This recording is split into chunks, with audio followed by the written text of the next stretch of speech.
Do you really need a voiceover agent? Hey there, and welcome back. Today we're going to talk about an issue that I get questions about quite a bit, and that is, do I need a voiceover agent? And if I want to get one, how do I get one? It's one of those topics that gets a little confusing, especially for new voice actors, where they see other people posting about representation and jobs that they got through their agent. And while it's nice to have, it's not necessarily a need to have, and that's what I'm going to break down today. So in today's video, I'm going to talk about, number one, whether or not you actually need an agent to be successful in voiceover. The next thing is going to be what an agent actually does for you. And then third, how to actually go about getting an agent if you find that you do want to go ahead and get one. Before we go in too far, if you've always wondered how to turn your voice into a full-time career, then check out the VoiceOver Blueprint. It's my flagship training program where we teach everything from the basics of building out a booth and performance all the way through marketing and all the things you need to know in order to become a full-time voice actor. There's a link in the description in the pinned comment below, so check that out and you can book a free call. First, I want to talk about what an agent actually does. So an agent, a lot of people think that an agent will get you work, and that's not exactly true. What an agent will do is they will get you the opportunity for work, which means audition opportunities. Now, those opportunities are typically for a little higher tier work, and sometimes much higher. Things like national commercials, TV promos, big brand campaigns that typically pay quite a bit more than some of the jobs you're going to find on rosters and working direct to production houses. So the main thing to remember here is that while they can supply the opportunity for auditions, it's still up to you to actually perform well and book those jobs. Many times, multiple agents will have access to the same opportunities. So you could receive the same job opportunity from several agents. That's what happens to me quite often. And what I do there is I just first come, first serve. So the first agent to send me a specific job in my inbox is the one that I do. If I get one 10 minutes later for the same job from a different agent, then I just skip it because I've already submitted once. So remember, an agent is not a magic ticket to success. It's not like if you get an agent, you're scot-free for the rest of your career and the jobs will just keep rolling in. It's still up to you to go out there and beat the bushes and get those job opportunities from wherever you can and use those agents as just one of many revenue streams. Okay, so here's the big question. Do you actually need an agent to survive in voiceover? And the answer is absolutely not. I'll be honest. If I had to survive just solely on the opportunities that my agents provided me, I'd starve. So once again, you just use that opportunity that they provide as one of many revenue streams. Back in the old days, it was a little different. You actually had to have an agent or multiple ones to provide those opportunities because there were no other platforms and other ways to get jobs.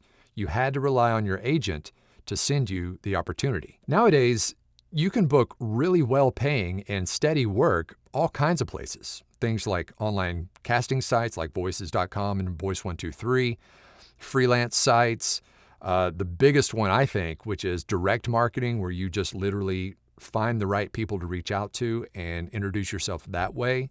So an agent is just going to be one of many ways to actually sustain your career. There are plenty of working full-time professionals who have no agents, and that's fine. As I said before, if I had to rely on just my agents, I wouldn't be doing this right now.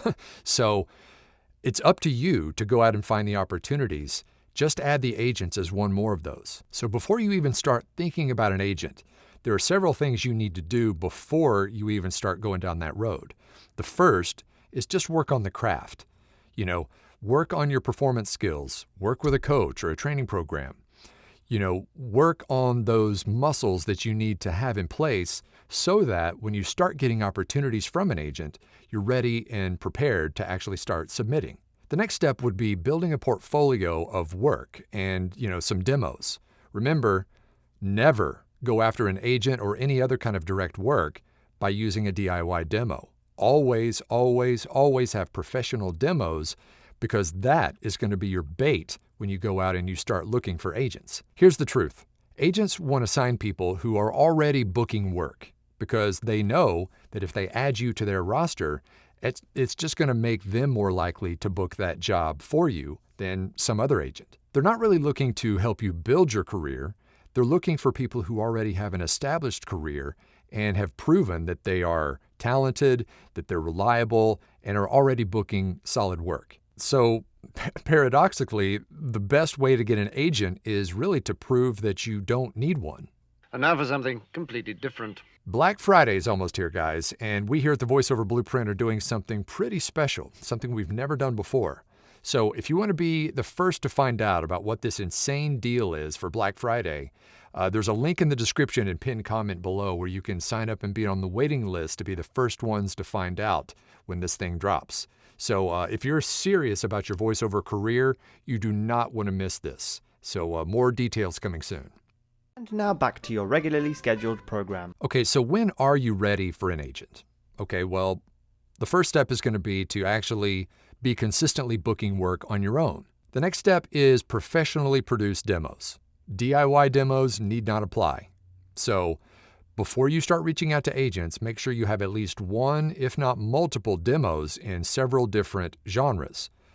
They don't want anything that is less than broadcast quality and professionally produced. They also want people who are easy to work with, quick turnaround times, professional audio, organized workflow, things that make their job much easier. Another thing that a lot of agencies look for is your brand and your voice type. They're not going to take just any kind of voice. Sometimes they look for holes in their roster to fill. So if you have a specific voice type that they're looking for, you do have more of a chance of actually getting added to their roster. So make sure you know how to explain what your voice type is, and that will go a long way in helping them decide whether or not to add you to their roster. So once those things are in place, then you can start to strategically start looking for agencies to introduce yourself to and hopefully get on their roster. Okay, now you're ready to start reaching out. Well, how do you actually get on an agency roster? Well, the first thing you need to do is some research.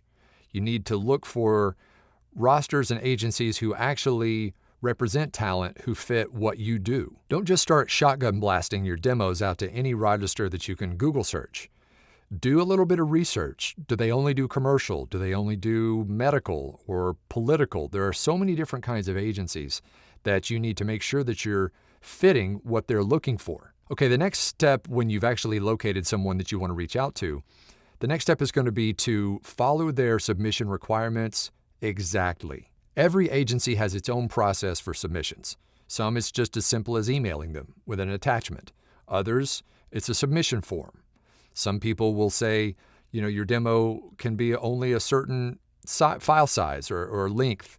All of these steps that you have to kind of jump through, make sure that you're following them to the letter. Remember, first impressions matter. And most of these agencies will allow you to send some sort of a cover letter or introduction. And that's where you want to be professional and confident, but also very to the point.